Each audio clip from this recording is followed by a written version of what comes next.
L'épître de Paul aux Galates, chapitre 2.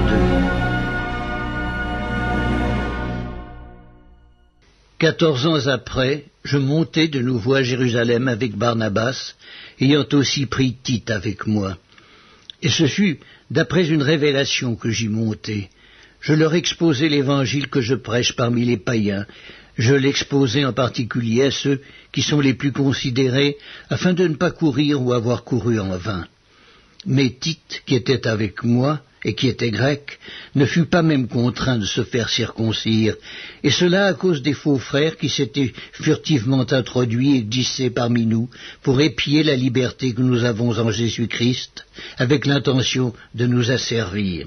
Nous ne leur cédâmes pas un instant, et nous résistâmes à leurs exigences, afin que la vérité de l'Évangile fût maintenue parmi vous.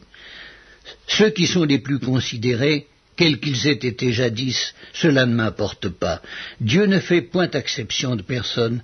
Ceux qui sont les plus considérés ne m'imposèrent rien.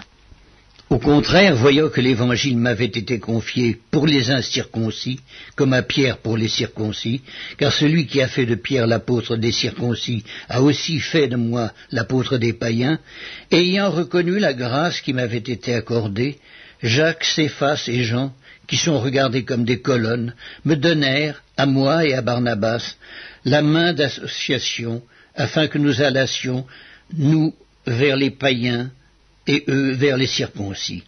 Ils nous recommandèrent seulement de nous souvenir des pauvres, ce que j'ai bien eu soin de faire.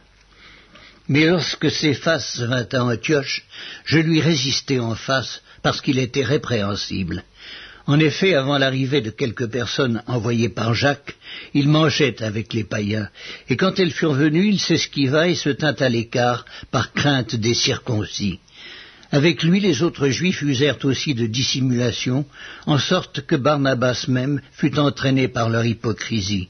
Voyant qu'il ne marchait pas droit selon la vérité de l'Évangile, je dis à Céphas en présence de tous, « Si toi qui es juif, tu vises à la manière des païens, et non à la manière des Juifs, pourquoi forces-tu les païens à judaïser ? Nous sommes juifs de naissance et non pécheurs d'entre les païens. Néanmoins, sachant que ce n'est pas par les œuvres de la loi que l'homme est justifié, mais par la foi en Jésus-Christ, nous aussi nous avons cru en Jésus-Christ, afin d'être justifiés par la foi en Christ, et non par les œuvres de la loi, parce que nulle chair ne sera justifiée par les œuvres de la loi. Mais tandis que nous cherchons à être justifiés par Christ, si nous étions aussi nous-mêmes trouvés pécheurs, Christ serait-il un ministre du péché ? Loin de là. Car si je rebâtis les choses que j'ai détruites, je me constitue moi-même un transgresseur, car c'est par la loi que je suis mort à la loi, afin de vivre pour Dieu. J'ai été crucifié avec Christ, et si je vis, ce n'est plus moi qui vis, c'est Christ qui vit en moi.